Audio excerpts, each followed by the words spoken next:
In 2018, Japan and South Korea nearly came to blows. Japan accused a South Korean naval vessel of locking its fire control radar onto a Japanese maritime patrol aircraft. A radar lock is the final step before preparing to fire weapons. The incident was just a symptom of deeper problems in Japan-South Korea relations, starting with toxic historical disputes that go back over 100 years. But the near miss in 2018 had a more immediate cause, an unfortunate political mismatch. Liberal leaders in South Korea tend to dislike Japan. Conservative leaders in Japan usually take a hard line on historical issues. That was exactly the ill-fated political combination at play in 2018. Today, we once again have a staunch conservative in power in Japan and a liberal president in South Korea. But instead of trade embargoes and radar locks, we're seeing drum duets and sushi dinners. Japan's Takaichi Sanae and South Korea's Jae-myung have been all smiles during their two summits thus far. In a twist of geopolitical fate, these two formidable leaders have defied expectations. Despite deep-rooted historical grievances,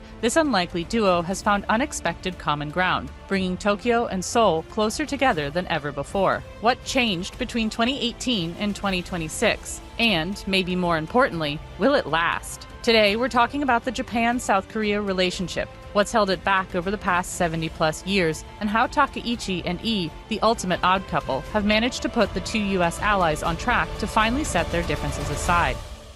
Japan-South Korea relations are complicated, to put it mildly. Historical issues stemming from Japan's imperial rule of Korea, like the comfort women, forced labor, and other human rights violations, as well as a lingering territorial dispute over the uninhabited Dokdo Takashima Islands, always threatens to pull Japan-South Korea relations off track. These disputes have lingered since Korea got its independence, despite frequent U.S. attempts to get its two East Asian allies to band together. There's a secret shorthand to understanding Japan-South Korea relations.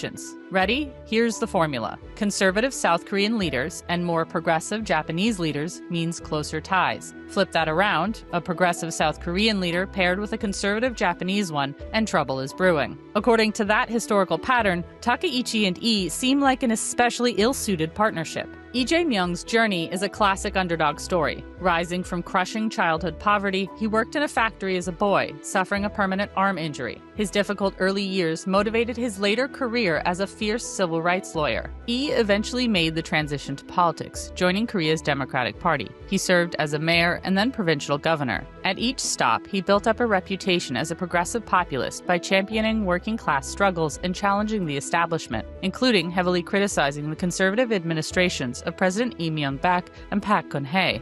Ran for president in 2022 and lost before a jaw-dropping upheaval in Korean politics finally saw him enter the Blue House. We'll have more on that later. If you haven't heard that particular story, it's a doozy. Progressive pedigree is beyond reproach. And, as is common for liberal politicians in South Korea, that includes a long history of criticizing Japan for historical issues. It's not surprising that a former civil rights lawyer would be particularly outspoken about Imperial Japan's long record of human rights violations. No wonder Japan was nervous when took office. Here's Yuki Tatsumi, a senior director at the Institute for Indo-Pacific Security and an expert on Japan's foreign policy. The anxiety gets fueled by current president's pre-election rhetoric vis-a-vis Japan. He had said some anti-Japan thing in the earlier year as a politician. That very much fueled the Japan's worry, and his close association with the former President Moon Jae-in during Moon's administration, that definitely affirmed this worry. And just across the sea is Takaichi Sanae, a staunch conservative and the ideological heir to the late Abe Shinzo. Takaichi's path to becoming the Iron Lady of Japan was unconventional, to say the least. Born in Nara to a middle-class family, her youth actively defied the traditional mold she now embraces. Takaichi was a rebellious student who rode motorcycles, played the drums in a heavy metal band, and worked part-time to fund her own business degree at Kobe University. She later became a charismatic television broadcaster before starting her political career. After successfully running for the Diet as an independent in 1993, she joined the Liberal Democratic Party, or LDP, 3 years later. From then on, Takaichi began steadily aligning herself with the party's traditionalist wing, a somewhat surprising move for a former rebel without a cause. Under the mentorship of the late Prime Minister Abe Shinzo, she effectively transformed her eclectic origin story into a fiercely nationalist and hawkish political brand. She is renowned for her firm stance on national security and for her unapologetic patriotism, including a willingness to overlook or outright deny Japan's past misdeeds. Takaichi has a long tradition of annual visits to the Yasukuni Shrine, a Shinto shrine that honors Japan's war dead, among them wartime leaders who have been convicted of war crimes. Yasukuni is a perennial flashpoint in Japan's relationship with South Korea. South Korea predictably was not happy with her election to the prime ministership in October 2025. Here's Min-sun Koo, an assistant professor at DePaul University focused on diplomacy in East Asia. Prime Minister Sanae Takaichi is known to be somewhat, I wouldn't say hawkish, but shares similar views towards Japanese history as Prime Minister Shinzo Abe did. She visited the Yasukuni Shrine a year ago. And so I think she is very much cognizant and aware how history could derail bilateral relations. Ideologically, these two are polar opposites. I's fiery, left-leaning populism clashes directly with Takaichi's right-wing nationalism. What could possibly go wrong? So much. Takaichi and Ii are the political heirs to Abe Shinzo and Moon Jae-in. And when Abe and Moon were in power, the Japan-South Korea relationship hit its lowest point since World War II. Let's flash back to the days of Abe and Moon, when Japan-South Korea relations got so bad that a South Korean naval vessel allegedly locked its fire control radar on a Japanese patrol aircraft. Before Moon took office, Park Geun-hye, a conservative, had been South Korea's president, and she worked with Japan to forge an agreement that was supposed to bring a final end to one of the most sensitive issues in Japan-South Korea relations, that of women forced to sexually service Japanese troops during World War II, known broadly as comfort women. But then Park was impeached and disgraced following a corruption scandal in late 2016. Her successor, progressive politician Moon, wasted no time in ripping up the Comfort Women Agreement after his election in May 2017. That started a downward spiral in Japan-South Korea relations. So what sent Japan-South Korea relations off track in the first place? We need to backtrack about 10 years ago when Japan and Korea first signed the agreement over how to address the comfort woman issue. On the Japan side, that was a big compromise, if you will, or big step forward to get closer to Korean government.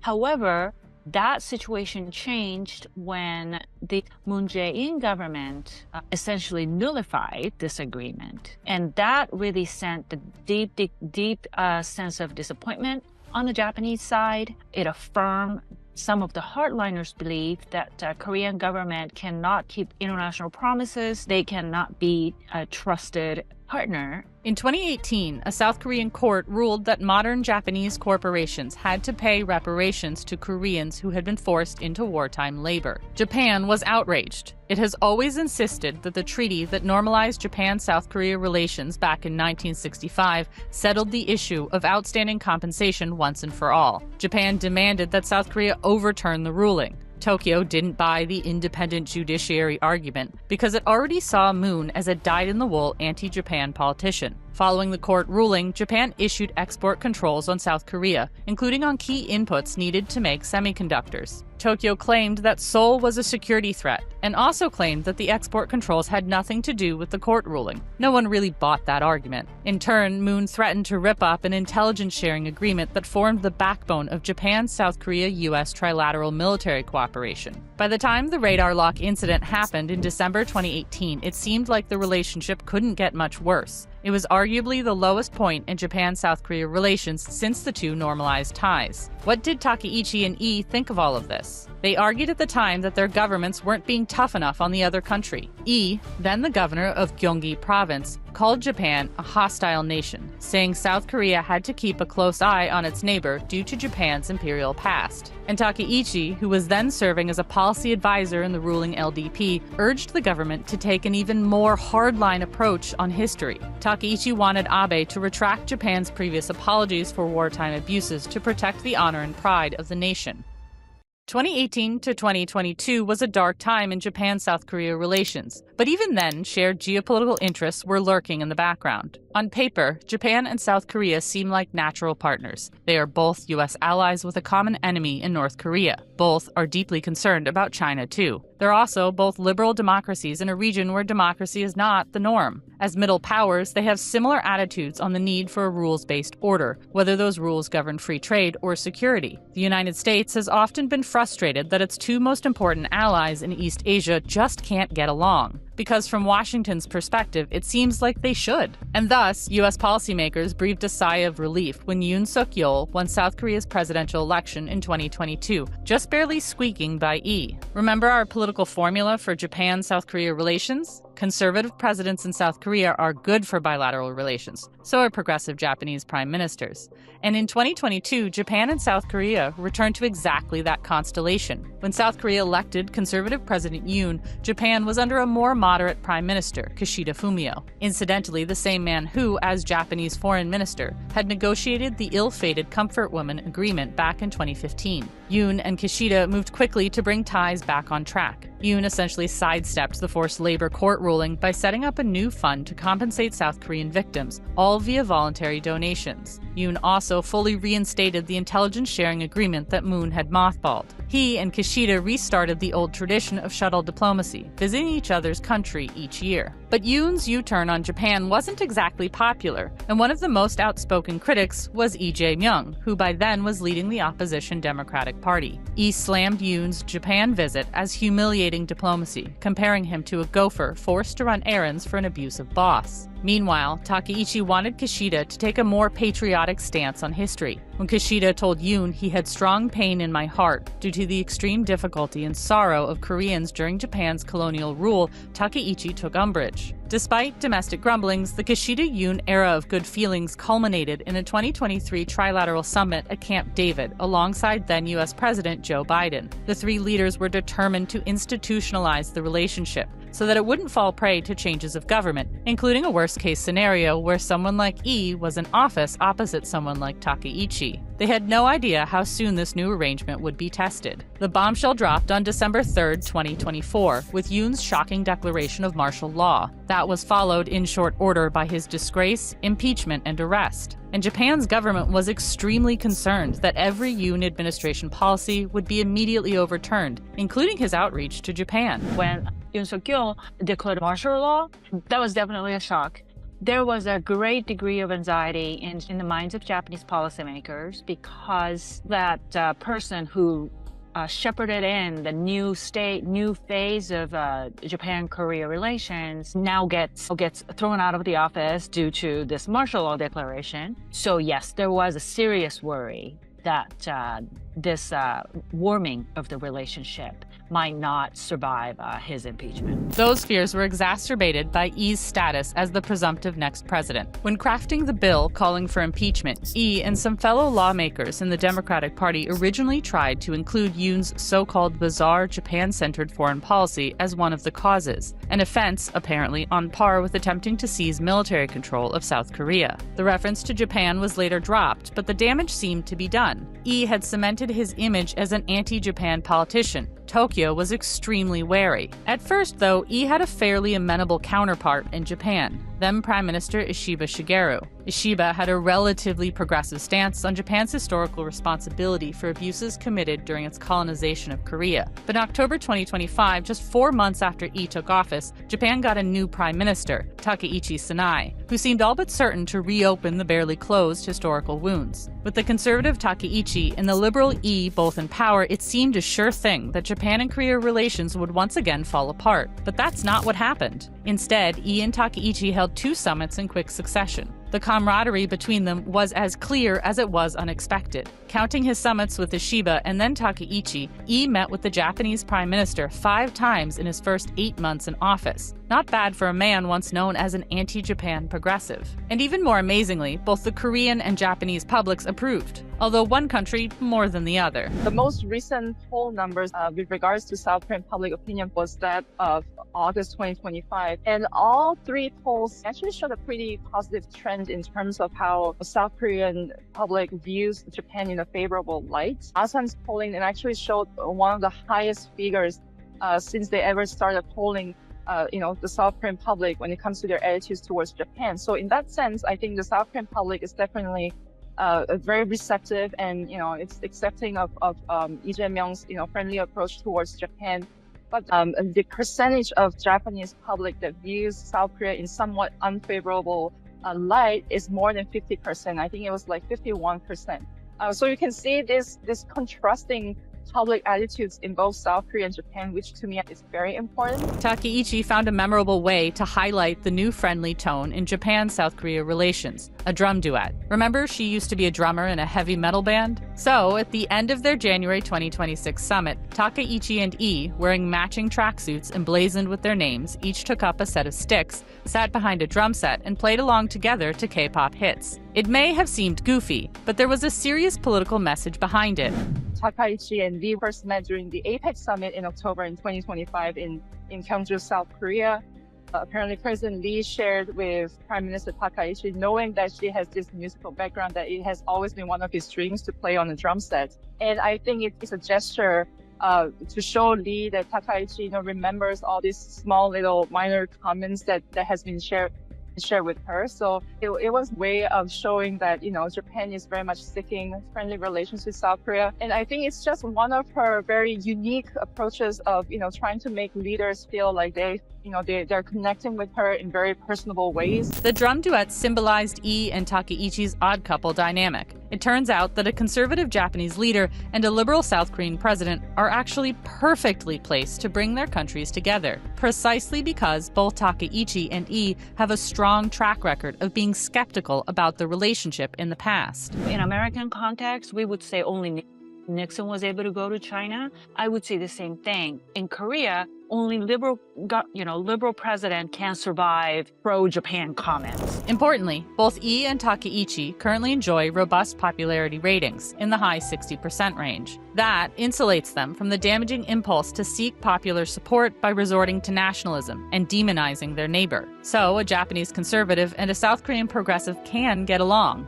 All it took was political will, and geopolitical factors have supplied motivation in spades. First, there's China, the rise of a massive military power that has its own historical and maritime disputes with both Japan and South Korea provides an obvious logic for Tokyo and Seoul to band together. North Korea is another push factor. Back in Moon's era, when Japan-South Korea ties were on ice, inter-Korean relations were in a very different place. The historic lows in bilateral relations that was happening as Moon Jae-in was also having dialogues and diplomacy with North Korea. So in other words, I think that external factor of North Korea was pretty much absent during the period when South Korea and Japan were embroiled in that very severe diplomatic tensions with one another. With North Korea basically pointing out that South Korea is now this primary enemy state, I think South Korea definitely has to be a lot more realistic in terms of its security posture and strategy, and does have to maintain, again, working relations with Japan just so that there can be smooth intelligence sharing and coordination in the military aspect. With Pyongyang perfecting its nuclear weapons and ballistic missiles, all while rejecting even the thought of dialogue with the South, Seoul doesn't have the luxury of alienating another neighbor. And then there's the elephant in the room, Donald Trump. The United States is the main security ally for both Japan and South Korea. Trump's unpredictable approach to foreign policy, from demanding that allies pay up to slapping tariffs on friends and foes alike, has left longtime U.S. partners scrambling to respond. For Japan and South Korea, preserving their security requires finding other partners, even if that means overlooking historical issues that have long plagued the relationship. I think that as long as neither side does something politically, symbolically appeasing to their base on these historical issues, both Takaichi and Lee Jae-myung can stay on their pragmatic track, making their decision based on their national interest. They have a common concern that's beyond North Korea, United States under unpredictable Donald Trump. And I think both sides had a strong motivation in keeping the relationship steady as their treaty ally have grown more and more unpredictable and volatile from, president on down. And yet none of this would have mattered if Lee and Takaichi hadn't mustered the political courage to break the mold and put the relationship on an upward trajectory. In doing so, both showed a pragmatic approach to diplomacy that surprised their critics. With Takaichi set to visit Lee's hometown in the coming months, let's see what quirky signs of friendship this odd couple rolls out next. Thanks for watching The Diplomat Asia. China has been a huge factor pushing Japan and South Korea closer together, especially as China-Japan relations nosedived under Takaichi. For more on that controversy, check out our video on Japan, China, and Taiwan.